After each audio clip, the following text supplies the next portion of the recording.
আজি বিহালীৰ বিহমাৰী গাঁও পঞ্চায়তত দ্য লাইটিং লেম্প ফাউণ্ডেশ্যনৰ উদ্যোগত আৰু গুৱাহাটীৰ শ্ৰী শংকৰদেৱ নেত্ৰালয়ৰ সহযোগত দিনজোৰা কাৰ্যসূচীৰে বিনামূলীয়া চকু পৰীক্ষা শিবিৰ অনুষ্ঠিত কৰা হয়।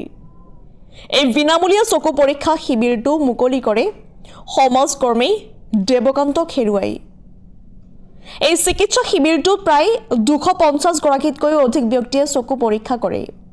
উল্লেখ্য যে যিসকল ৰোগীৰ অস্ত্ৰোপচাৰ বা চশমাৰ প্ৰয়োজন হ'ব সেইসকল ৰোগীক গুৱাহাটীলৈ সকলো খৰচ বহন কৰি চশমা প্ৰদান কৰাৰ লগতে অস্ত্ৰোপচাৰ ব্যৱস্থা কৰা হ'ব বুলি দ্য লাইটিং লেম্প ফাউণ্ডেশ্যনৰ সভাপতি চিৰঞ্জীৱ পাঠকে জানিবলৈ দিয়ে। বিশ্বনাথৰ পৰা ৰমেশ চন্দ্ৰ চৰেণৰ ৰিপৰ্ট JNKT নিউজ।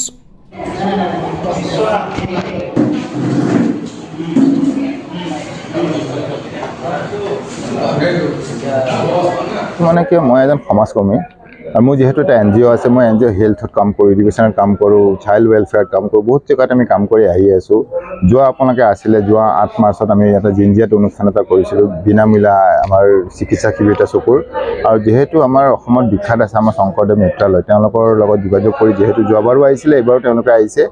আৰু যিসকল আহিছে তেওঁলোকক গোটেইখিনি বিনামূলীয়া হ'ব, বিনামূলীয়া চিকিৎসা হ'ব। কাৰোবাৰ যদি চকু কেটেৰাক্ট যদি ধৰা পৰে, আমাৰ আৰু NGO মিনৰ পৰা মিলি তেওঁলোকক গুৱাহাটী লৈ গৈ গুৱাহাটীত ৰখা মেলা খোৱা অপাৰেশ্যন কৰা লেন্স লগোৱালৈকে গোটেইখিনি NGOটো আৰু আমি নেত্ৰালয় মিলি আমি গ্ৰহণ কৰিছোঁ।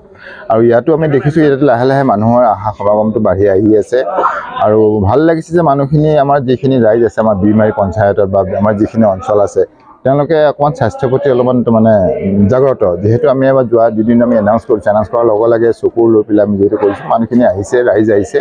আৰু এতিয়া ডক্টৰসকলেও আমাৰ চেকআপ কৰি আছে।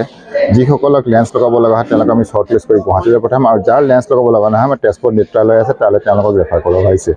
আৰু যিহেতু ইয়াত আমাৰ লোকেল যিখিনি আমাৰ বিহমাৰী ল'ৰা আমাৰ যি যুৱ ল'ৰা আছে তেওঁলোকক মই দায়িত্ব দিছিলোঁ কাক মাতি পেলাই আমাৰ উদঘাটন কৰিব পাৰে। তেওঁলোকে এজন বিশিষ্ট ব্যক্তি এজন দাদা এজন আছিলে, দেৱদা বুলি কয়, তেওঁক মাতি পেলাই আমি আজি উদঘাটনটো কৰালোঁ।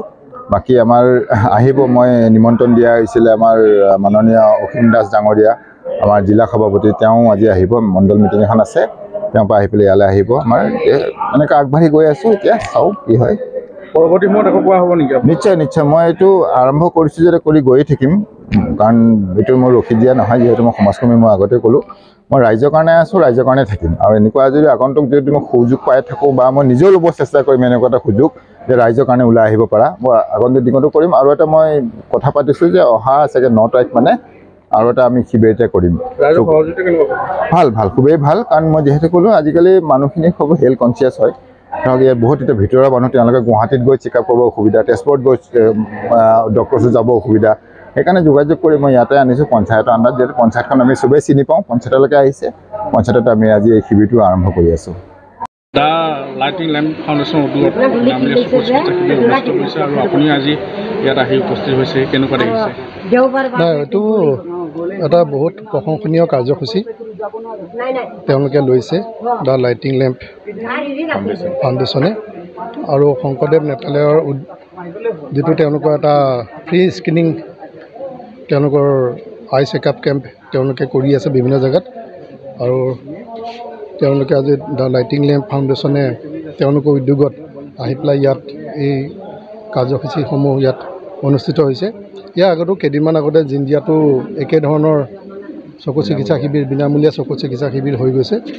সেইটো এটা কথা দেখিলোঁ মই ইয়াত আহি পেলাই যে ইয়াত আমাৰ যিসকল লোক আছে সেইসকল লোক আমি দেখিলোঁ যে ইয়াৰ পৰা তেওঁলোক ইমান ভিতৰৰ জেগাৰ পৰা গৈ চাৰিআলি বা বিভিন্ন তেজপুৰ বা গুৱাহাটীত গৈ মেলি চকুৰ বা এইবিলাক দেখুৱাবলৈ যিটো অসুবিধা পায়, তাৰ বিনিময়ত তেওঁলোকে আজি ইয়াত বিনামূলীয়াকৈ ঘৰৰ ওচৰতে যিটো বিনামূলীয়াকৈ সুবিধাটো পাইছে ইয়াত আহিয়েই। আৰু এটা কথা দেখিলোঁ যে আমি চাবচোন, আমি সকলোৱে আমাৰ দেহৰ অন্যান্য বিকাৰ হ'লে আমি তাত গুৰুত্ব দিওঁ, কিন্তু সাধাৰণতে আমি চকু, ছাল, চুলি, দাঁত এইবিলাকৰ ক্ষেত্ৰত আমি ইমান সচেতন নহয়।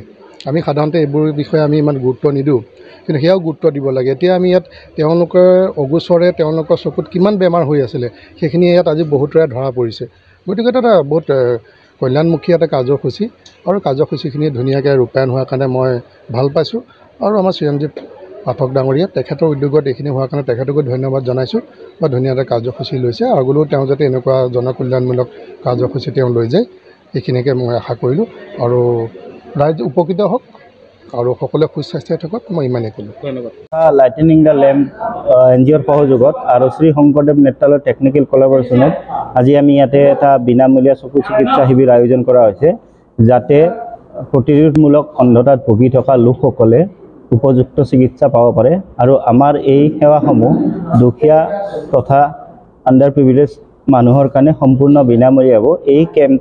এই শিবিৰটিৰ জৰিয়তে যিসকলক চানিযুক্ত ৰোগৰ অপাৰেশ্যন বা অস্ত্ৰোপচাৰৰ কাৰণে চিনাক্তকৰণ কৰা হ'ব, সেইসকল ৰোগীক আমি ইয়াৰ পৰা বিনামূলীয়াভাৱে লৈ যাম তাত আৰু বিনামূলীয়াভাৱে অস্ত্ৰোপচাৰ কৰি তেখেতসকলক 2 ৰাতি ৰাখি তেখেতসকলৰ পুষ্টপ কৰাই আকৌ ইয়াতে আমি থ'ব আহিম। আৰু এই শংকৰদেৱ নেত্ৰালয় এইটো আজিৰ প্ৰচেষ্টা নহয়, 1994 চনৰ পৰাই শংকৰদেৱ নেত্ৰালয় এই কমিউনিটি ছাৰ্ভিচ কৰি আহিছে। আজি আমি খুবেই আনন্দিত যে আমাৰ ছাৰ্ভিচ আজি আপাৰ আছামলৈকেও আহিছে। আৰু মই সকলো বিহিমাৰী গাঁও পঞ্চায়তৰ লোকক অনুৰোধ জনাওঁ যেন আগতেও আমাক এনেদৰে সহায় সহযোগিতা আগবঢ়ায়।